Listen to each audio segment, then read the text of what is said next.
Hi again mga ka-viewers, welcome back sa channel ko.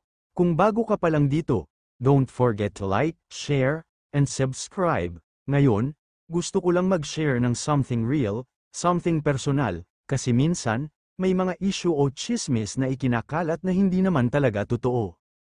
Alam nyo, may mga nagsasabi o nag-aakusa na nanggagaya raw si Medeth, na hanggang ngayon ay ayaw pa din siyang tantanan sa panggagaya ng ibang tao, na wala daw siyang sariling style, sariling identity, pero gusto lang linawin ni Medeth at i-share sa inyo na hindi talaga totoo yun, sa mga nakakakilala daw sa kanya at sa mga tunay niyang kaibigan at matagal na siyang kasama, alam nila kung sino talaga siya, hindi siya yung tipong manggagaya para lang mapansin o para lang makisabay.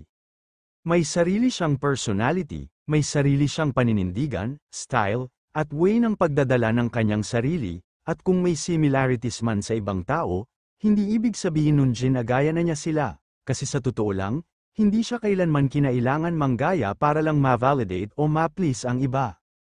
Alam niya kung sino siya, tanggap niya ang sarili niya ng buo, alam niya kung ano yung mga strengths at kung saan siya may kulang, pero hindi siya nai-insecure. Dahil parte yan ng pagiging totoo, hindi niya kailangan ikumpara ang sarili sa iba, kasi iba-iba naman ang journey ang tao at kwento, at ng purpose sa buhay.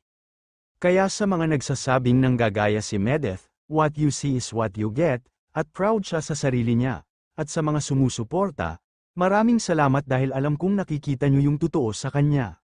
Kung nakarelate ka o may gusto kang i-share, comment down below, let's spread good vibes and self-love.